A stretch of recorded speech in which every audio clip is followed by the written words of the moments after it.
Welcome to Husqvarna Forest and Garden video tips and techniques. Today we're going to take a look at some basics of safe chainsaw operation. We'll cover the use of personal protective gear, the safety features of your Husqvarna saw, what you need to know before you begin cutting, and finally, some techniques to make your cutting experience safer and more productive. A chainsaw is a powerful tool that must always be operated with respect and understanding. And proper and safe operation begins long before you ever start the engine. Whether you're using your saw to fell trees, cut firewood, trim trees, or clean up your yard, you should always think of safety first. Safe chainsaw operations begin by protecting yourself. Husqvarna has produced a full array of personal protective gear designed to increase your safety. Anytime you're working with trees or limbs overhead, a hard hat should be used. The hard hat can protect you from falling debris or limbs as you work. This hat is outfitted with a face shield designed to protect your face from flying objects like wood chips. And even though this shield covers your eyes, it's not designed as eye protection. As with all power tools, safety glasses should be used at all times during saw operations. Here's an item that's often overlooked but very important to your personal safety: ear protection. Although Husqvarna has produced some of the quietest operating saws available and continues to engineer improvements in noise reduction, prolonged operation of a saw without ear protection may expose the operator to ear damage. It's also known that noise is a leading cause of fatigue. With the use of earplugs or muffs, you can not only reduce the likelihood of ear damage, but you'll also lessen the likelihood of noise-related operator fatigue, thus making your cutting experience safer. Proper leg protection is another important element of personal protection. Leg protection comes in many styles. There are the basic apron-style chaps that cover the front of your legs.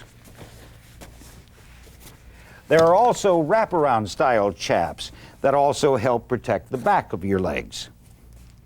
And there is the full pants style for maximum protection. These leg protectors will not in all cases prevent an injury from happening, but they're all designed to lessen the severity of an injury in the likelihood that a running saw was to make contact with your leg. They work like this. The chaps are filled with warp knit nylon. If a chain comes into contact with a pant leg, this material is pulled into the chain and quickly binds the chain and stops it from moving. To complete your leg protection, we recommend the use of a good steel-toed leather boot. Husqvarna's recommended safety boots are made with a chainsaw-resistant material that impedes cutting if a running saw accidentally makes contact with the boot. Also, you'll find that a good boot will provide a lug sole to give you better support and a surer grip. Finally, we complete our safety gear with the use of proper hand protection. Either gloves or mittens designed with chainsaw-resistant materials will work. You may find that mittens will give you a more sure grip, but choose whichever provides you the most comfort. Now that we've covered your personal safety, it's time to review the safety features of your saw. Saw safety begins by choosing the right tool for your job. Your Husqvarna servicing dealer can help you choose the right saw for your application. Regardless of the Husqvarna saw you choose, each is designed for operator safety. Prior to operating your saw, each of the safety features should be checked. If there seems to be any question at all, please consult your Husqvarna servicing dealer for assistance. Each Husqvarna chainsaw is designed with a chain brake, a throttle interlock control, and a chain stop. The chain brake, as the name suggests, is a brake system for your saw. It's designed to stop the chain from moving and is helpful in normal and emergency situations. When starting a saw or walking with a running saw, it can act as a parking brake. While cutting, it can be used to stop the chain movement when repositioning the saw for your next cut. And of course, in the event of a kickback, the brake is used to stop the chain quickly. Here's one way to check that the inertia chain brake properly engages. Prior to starting the saw, hold the saw approximately 14 inches above a stump or other hard surface. Holding the rear handle, release the front handle and let the saw bar fall. Upon contact with a hard surface, the chain brake should engage. Be sure that once you start your saw to check that the brake is fully and properly functional. If the chain still slips with the brake engaged, please check your manual or consult your dealer for proper adjustment. Next, there's the throttle interlock control. This double lock system engages and locks on the throttle to aid in starting your saw. Also, because of its unique design, it acts as yet another safety feature. Since both the top and bottom lever need to be engaged for the trigger to operate and rev the saw, proper operation cannot be performed without a correct hand grip on the saw. Finally, before we start the saw, check the chain stop. This seemingly small piece plays an important role in saw safety. If the chain were to break or come loose and fall off during operation, the chain stop reduces the likelihood of a free-flying chain hitting the operator. Once you've checked that each of the safety features are in proper working order, remove the air filter cover and check that the air filter is clean. With Husqvarna's exclusive air injection system, you'll find your filter needs much less cleaning than with other saws. However, it's a good idea to check your saw each time before you start your work. Now it's time to start up the saw and make sure it's running at peak performance. Let's follow Tim Ard, professional logger trainer with Soren Eriksson's Game of Logging, as he performs these steps. There are two proper methods for starting a chainsaw. If starting the saw from the ground, choose a firm, level area and be sure the area around your saw is free of sticks and other loose debris. Next, turn on the ignition switch. Be sure the chain brake is on and the throttle latch is engaged. Then grip the front handle firmly with your left hand and either place your right knee across the top of the cylinder housing or your right foot in the rear handle. Finally, pull the starter cord with a smooth, quick motion and hold the handle as the rope retracts. Your saw may also be started from a standing position. Again, turn on the ignition switch. Be sure the chain brake is on and the throttle latch is engaged. Then grip the front handle firmly with your left hand, extending your left arm fully. Lock the saw between your left thigh and behind your right knee. Then pull the starter cord with a smooth, quick motion and hold the handle as the rope retracts. After starting the saw, listen to hear if it is running at the proper RPMs. With the saw running at idle, check to see that the chain is not creeping. It should not move at idle. Also, check to see that the saw runs in any position while in idle. Finally, make sure the saw accelerates smoothly as you press the throttle. Taking care that you and your saw are ready should be done before you ever start to cut. With that taken care of, it's time to begin. The first step to safe cutting is to make a plan. By gathering the right information, you can assure yourself of a safer, more successful cutting experience. Once you have decided on the tree you are going to fell, you start by looking for any possible hazards. Step back about 30 feet from the tree and look for any dead limbs or sections of the tree which may fall while you cut. Are there any dead or rotten trees nearby that could accidentally fall near you? If so, they should be removed prior to cutting. Are there any power lines, people, pets, or houses nearby that need to be considered in your plan? Are there any vines that might have grown between trees which could accidentally pull down unwanted branches or even full trees? Once you're sure that you've considered all possible hazards, it's time to continue with your plans. You need to determine the height of the tree and be sure that you have enough room to safely fell it. Does the tree have any lean? If so, always work from the good side away from the lean. Also, check to see that you have a safe escape route, void of any obstacles. Your escape route should be in a 45-degree angle away from your felling direction. To finalize your plan, you need to determine exactly how you're going to cut the tree. Although there are several methods of cutting being used in the field, we suggest using the open face and hinge method as taught in Soren Eriksson's Game of Logging training program. This is the method now being accepted by professionals as the most reliable way to fell a tree. Here's how and why it works. The open face method of cutting, as the name suggests, employs the use of a broad opening at the face of the tree. Then, using a bore cut to cut through the tree, a hinge is created that will direct the tree safely to the ground. Since this was a slightly forward-leaning tree, once the bore cut is nearly complete, Tim leaves a small piece of holding wood in the back of the tree.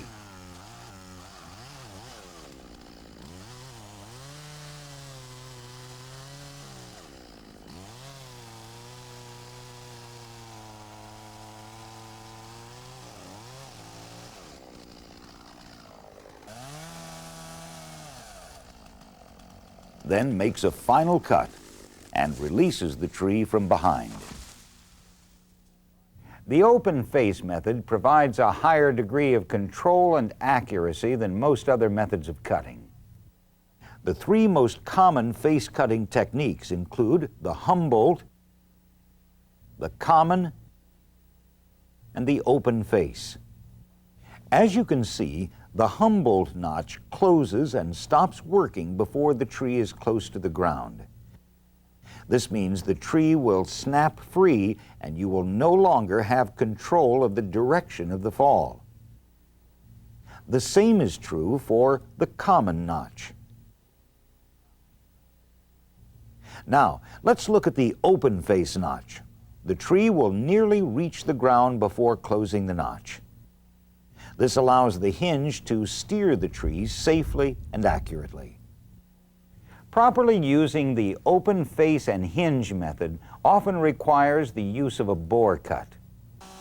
The bore cut uses the bar and chain to bore through the tree, leaving a hinge to guide the tree to the ground. As this drawing illustrates, the bore cut creates an equal hinge the width of the tree. For most trees, the hinge should be 10% of the total tree diameter. As you can see, the bore cut does not start by pushing the tip of the bar into the tree. Instead, the initial cut and entrance is made with the bottom of the bar, then rotated to the tip to complete the cut. Proper use of the areas of the saw blade is essential to safe cutting. Various areas of the blade react differently when they make contact with the log. The three reactive forces are push, kick, and pull. Each of these forces is a reaction to the motion of the chain. If you make contact with a log on the top portion of the bar and chain, in reaction to the chain movement, it will push the saw away from the log. If you make contact with the tip of the bar and chain, it will tend to kick upward. When you make contact with the bottom portion of the bar and chain, it will pull you into the wood. By knowing how the different areas of the bar and chain will react and utilizing a good firm grip on the saw, you'll be able to use these forces to make your cutting easier. As you can see, by beginning the bore cut with the bottom of the bar and chain, it pulls the saw into the trunk, thus using the reactive force to assist in the cut. As Tim cuts another tree, let's observe some of the things we've learned. Once he has chosen his tree, he starts by determining his felling direction.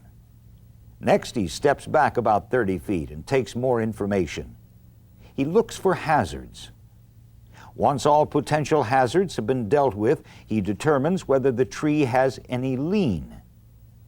Next, he determines his escape route and plans his cut.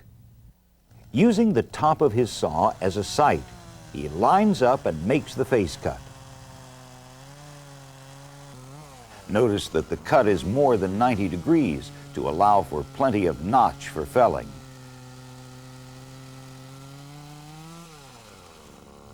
Next, he makes the bore cut, leaving a 10% hinge to guide the tree to the ground. Observe how he uses the pulling action of the bottom of the bar to begin and guide the bore cut. Finally, he releases the holding wood and retreats from the trunk at a 45-degree angle, at least 12 feet as the tree falls. A job well done. With most things, they say practice makes perfect. But with cutting and felling, no two trees are alike, nor will they react alike. So in this case, practice makes improvement. I'm sure you'll find these techniques helpful for taking down a tree. But what do you do once it's on the ground? When bucking and limbing a tree, many of the same rules as felling a tree apply. Mainly, no two limbs or trunks react the same, and always think safety first. Limbing a tree starts with taking information. Look above and around you. Are there any limbs or trees which could accidentally fall in your working area? Next, check to see if the tree may have twisted as it fell. Could it possibly roll or twist again as you begin to cut?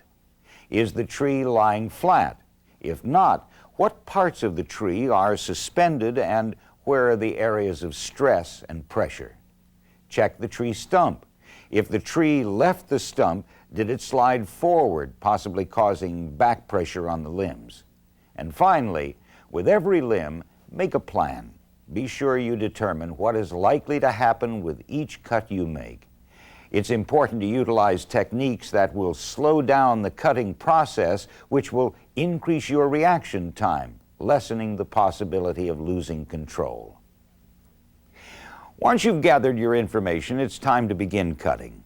Let's take a look at some of the more common situations and discuss some of the techniques available to make your cutting safer. One common situation is finding a limb where back pressure may be present. If you were to just cut through the limb, you'd have no way of knowing whether or which direction the limb might snap. As Tim demonstrates, the use of a limb lock releases the pressure on the branch, making it safer to remove. Once he finds a safe area to stand, he begins by making a cut about 1/3 of the way through the inside of the joint. Then he cuts about 1/3 of the way through the outside of the joint area. As this graphic shows, once the cuts are made, if pressure is present, the limb should snap slowly into a Z formation, reducing the pressure. However, anytime pressure is present, it's impossible to determine exactly how a limb cut will react, so always proceed with caution. The limb can now be safely removed. Another very common situation is finding a limb suspended in the air. Even though it may be clear what direction the branch will fall when cut, it's important to control the speed of the fall, giving time for you to react and escape. As Tim demonstrates, begin by cutting a notch in the bottom of the limb. Then cut slowly from above until the limb begins to fall. Once you complete limbing, it's time to buck the log. Again, before you start cutting, try to imagine what's going to happen. Look for stresses on the log and make a plan to cut in such a way that the guide bar will not get pinched. If the log is sitting so that the pressure appears to be on the top, begin with the top cut. Cut approximately 1/3 of the log diameter. Then finish with a bottom cut. The cuts should meet. If the log is sitting so that the pressure appears to be on the bottom, begin with a bottom cut. This cut should be about 1/3 of the log diameter. Then finish with the top cut. Again, the saw cut should meet. You'll find these basic techniques will help you in most situations. Just remember to take the time to determine what the reaction of the log will be before you begin to cut. If you should accidentally get your saw stuck, do not try to pull the saw free. This can not only damage the saw, but possibly cause an injury if the saw is suddenly released. Instead, stop the engine. Release the pressure by raising the log or changing its position. Use a thick branch or a pole as a lever if necessary. Once again, let's follow Tim Ard as he demonstrates a few other helpful techniques. Here, Tim demonstrates a simple way to section a log that is sitting on the ground without running his chain into the dirt. He begins by cutting 1/2 to 2/3 of the way through the log. Then simply rolls it over to complete the cut from the opposite side. Finally, as Tim shows here, wedges can be quite helpful in relieving stress in order to complete the cut. Well, that just about completes our basic training. We hope you found this tape to be informative and helpful. Just remember, when you use your saw, always be fully prepared and think safety first. It starts by protecting yourself with the proper protective apparel: hard hat, ear and eye protection, leg and foot protection. Next, see that your saw is properly functioning. Check the chain brake, the throttle interlock control, and the chain stop. Also check to see that your air filter is clean. With the saw running, check the RPMs. Make sure the chain does not creep at idle, and look for smooth acceleration. Finally, when you're ready to cut, whether you're felling, limbing, or bucking, be sure to make a cutting plan. Check for hazards. When felling, determine your felling direction, tree lean. When bucking or limbing, determine the reaction of the log to your cutting plan. Determine an escape route, and using all of the information you've gathered, decide on the best cutting techniques for each situation. Once you've taken care of these steps, then and only then is it time to begin cutting. We hope all of your cutting experiences are safe and successful. If you have any questions regarding the proper use or operation of your saw, contact your servicing Husqvarna dealer. He'll help you determine the best saw for your needs, properly set up your saw so that it operates at peak performance, and he'll assist you in maintaining your saw so that it continues to operate at peak performance throughout the life of the tool. Your Husqvarna servicing dealer is your chainsaw expert.